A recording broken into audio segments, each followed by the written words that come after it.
আমরা প্রায় সময় দেখি যে ভালো সংবাদের চেয়ে খারাপ সংবাদ অনেক তাড়াতাড়ি স্প্রেড হয়ে যায়। এটা কেন বলে মনে হয়? আপনি যদি একটু বলেন। এটা আসলে আমাদের যে সমাজে মানুষের যে প্রবণতা, যে অপতথ্য গোগ্রাসে গ্রহণ করার যে প্রবণতা সেটার একটা কারণ দেখা যায়। আরেকটা কারণ যে আমাদের কনস্ট্রাকশন এ যে টাইম লাগে তার চেয়ে খুব অল্প সময় লাগে ডিস্ট্রাকশন এ। তো যখনই হচ্ছে মানে গুজব বা অপতথ্য ছড়ায় তখন দেখি যে সেটা দ্রুত স্প্রেড হয়। এদেশের মানুষ আমরা দেখেছি বিভিন্ন সময় বিভিন্ন আ ইস্যু যখন রেইজ হয়, বিভিন্ন প্রেক্ষাপট যখন হয়, তখন এদেশের মানুষকে আসলে কোন সংবাদটা দিয়ে মানুষকে আসলে কোন দিকে গাইড করতে হবে, কোন দিকে ড্রাইভ করতে হবে, ওই মোমেন্টে আসলে কোন সংবাদটা মানুষকে আসলে পজিটিভ দিকে গাইড করবে না নেগেটিভ দিকে গাইড করবে, এই নীতি নির্ধারণের জায়গায় যারা থাকেন, আমার কাছে মনে হয় এদেশের মানুষের প্রবণতাকে গাইড করার ক্ষেত্রে তাদের ভূমিকাটা অত্যধিক। নির্বাচন পরবর্তী কেমন বাংলাদেশ চায়? অবশ্যই আমরা এমন একটি বাংলাদেশ দেখতে চাই, এমন একটি বাংলাদেশকে পাবো, যে বাংলাদেশের স্বপ্ন আমরা দীর্ঘদিন যাবৎ লালন করে এসেছি। যে বাংলাদেশের রাষ্ট্রীয় আইন অনুযায়ী প্রতিটা মানুষ তার সমান সুযোগ সুবিধা পাবে এবং প্রতিটা শ্রেণী পেশার মানুষ নিরাপদে এবং নির্বিঘ্নে বাংলাদেশে বসবাস করতে পারবে। কারো যাতে কখনোই মনে না হয় যে এই দেশে আমি আর থাকবো না। সুক্রালোজ থেকে তৈরি স্কোয়ারের জিরো ক্যাল, চিনিবাদ, মিষ্টি স্বাদ।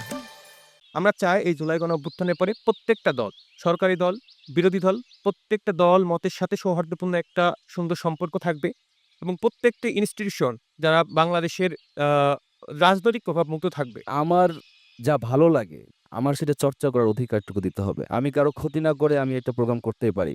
আমি কারো ক্ষতি না করে আমি মাজারে বসে গান গাইতে পারি। এই যে ভিন্ন মতাদর্শের স্বাধীনতা, এটুকু সরকারকে নিশ্চিত করতে হবে। এবং হচ্ছে গণমাধ্যমের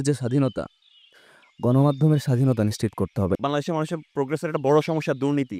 এই দুর্নীতিগুলো মুক্ত থাকতে চাই। আমার একটা গ্রামের ভূমি অফিস থেকে শুরু করে আমার বিশ্ববিদ্যালয়ের শিক্ষক কিংবা প্রশাসনিক পর্যায় পর্যন্ত আমার সব জায়গায় আমি সহজে আমার অধিকার পেতে চাই।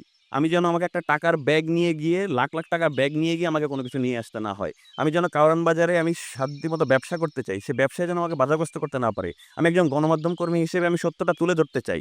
আমি ভূমি অফিসে খুব ভালো সেবা পেতে চাই। আমার রাস্তার কাজ হবে, আমার বিশ্ববিদ্যালয়ের উন্নয়ন প্রকল্প হবে, সেটা যেন ১০০% বরাদ্দ থাকলে সেই ১০০% এরই কাজ হয়। সেটা যেন কোনো পার্সেন্টেজ যেন ভাগ না হয়। বাংলাদেশের মানুষজন তারা তাদের বাকস্বাধীনতা হরণ করা হয়েছিল, তাদের ভোটাধিকার হরণ করা হয়েছিল। সেই অধিকারটুকু যেন তারা ফিরে পেতে পারে এবং একই সাথে যারা সংসদে প্রতিনিধিত্ব করবেন তাদের জন্য স্বচ্ছতা ও জবাবদিহিতা রাখা হয়। সেইটুকু নিশ্চিত করতে চাই এবং বাংলাদেশের যে আমরা দেখেছি যে একটা অশান্তি বিরাজ করছে, একটি বিশৃঙ্খলা পরিবেশ সৃষ্টি হয়েছে, বিভিন্ন জায়গায় মব ভায়োলেন্স হচ্ছে।